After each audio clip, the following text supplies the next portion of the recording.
Well, this was just sad. What a fall from grace for a legend like Tom Hanks, insulting nearly 80 million Trump voters and not even being funny about it on SNL. And of course, it's going viral for all the wrong reasons. I want you to watch how Megyn Kelly virtually slapped him back to reality, because I think this is the perfect time to speak some tough truths about what's really going on. Saturday Night Live hates conservatives. NBC hates conservatives. They've been doing programming that is anti-conservative, anti-Trump, pro-leftist causes in the open now for 12 years and beyond. I mean, I haven't really watched it with a political eye longer than that. And that on Sunday night, they tried to reel us in by just doing regular comedy that could appeal to anybody. Like, see, we're so fun. We've got all these big stars. So we're towing the line and we're going to make everybody love us and you can trust us. We're not going to be too political. We're going to be the kind of product that everyone can consume. And then the veil slipped. And it slipped because that's who they really are. And no one there thought there'd be a problem with that skit with Tom Hanks. No one said, oh God, is this beyond? Like, should we not? Because it's all the same left-wing echo chamber. So they decided to take one of the most beloved, most popular American actors ever, Tom Hanks, and put him in a Trump MAGA hat and put him down at the end on what they called Black Jeopardy, which is kind of like a joke that Black people don't watch normal Jeopardy. And so it's kind of like white Jeopardy. And he comes on Black Jeopardy, and the Black host comes over to shake his hand, and he recoils at the thought of touching a Black man and doesn't want to shake the hand and only does it when he's forced to by the very gracious Black host. Well, thank you. Hey, now speaking of church, can I say something? If more folks went to church, we wouldn't be in this mess we're in now. You know what? I agree with you, Doug. I'd like to shake your hand, sir. Here we go.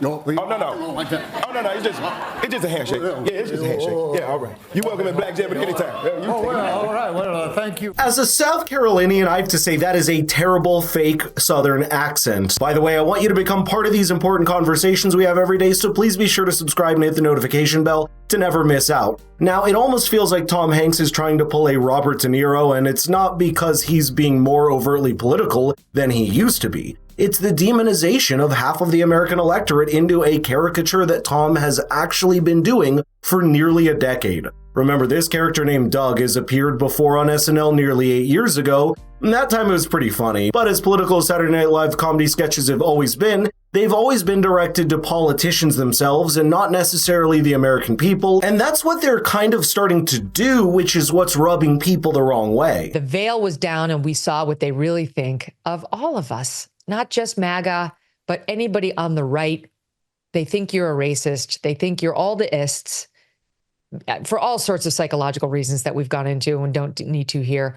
But there was that piece of it. And then there was how deeply offensive it was for Tom Hanks in particular to participate in this skit. Tom Hanks, who started off on this stupid show called Bosom Buddies, which, I mean, maybe it was ahead of its time because it was about two men who dressed as women in order to get the living arrangements they wanted. So it was guys dressed, sort of in drag. And he was hilarious and he was a nobody. And it was a stupid show that made us fall in love with him because he was so funny and bumbling. And then parlayed that into a film career with great films like Sleepless in Seattle, where he was a romantic lead, and Big, where he was a kid in an adult's body, and Philadelphia, where he was a big-time lawyer suffering from HIV/AIDS, like all these amazing, Forrest Gump, which was seen around the world, and everyone said the same thing. I love Tom Hanks.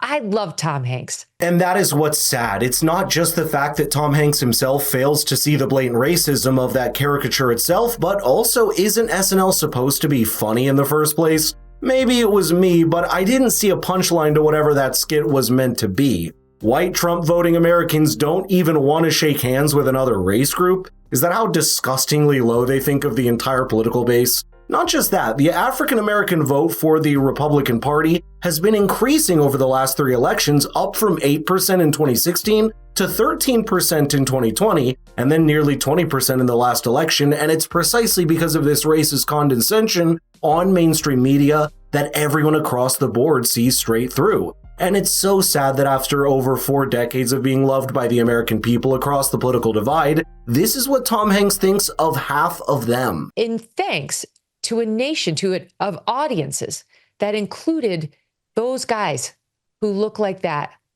with the t-shirt, without the sleeves, that are maybe a little rough around the edges, who aren't as coiffed as he is with the perfect 3/4 zip, sweater, with their MAGA hat on. And yeah, Tom Hanks, their Southern rural accent, you absolute effing snob, went to your movies and made you a billionaire.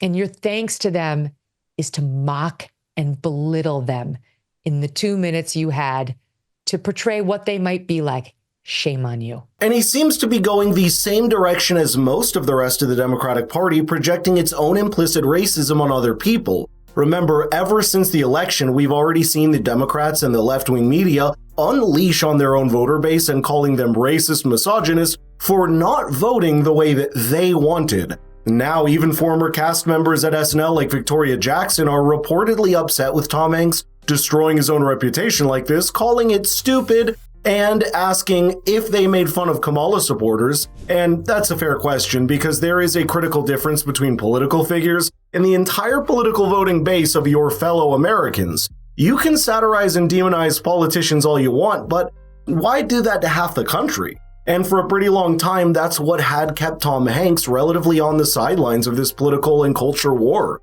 because he at least understood where that line was. Though, of course, he didn't mind bringing up race and identity, even in his critiques of Donald Trump 8 years ago. I think the United States of America is going through a great reckoning on a number of the facets of what it means to be an American. In the past, there were Republicans that I never questioned that their sincerity or their belief in the American system. And I think with the administration the way it's been, I think I'm not sure the man has took his oath seriously to preserve, protect, and defend the Constitution of the United States. You give a guy a fair shot for as much as you can, and I have great faith in our system of government. But I believe that I have witnessed, from my perspective, is that there is fear and outrage and xenophobia has been commoditized. Well, if that's the theme you're stubbornly running with, isn't that the only reason you can think of when more and more Americans sway to someone like Donald Trump, who Tom Hanks thinks has commoditized racism and xenophobia? That's the problem with one-dimensional thinking and living in a bubble the way most of the rich celebrities do. But let me know in the comments what you thought about this, and share this across your social media to see if others feel that same sense of disappointment. Until then, perhaps it's all part of a broad cultural and political realignment that has started after the 2020 election, and there could be a lot more examples of that we're going to see in the next few years.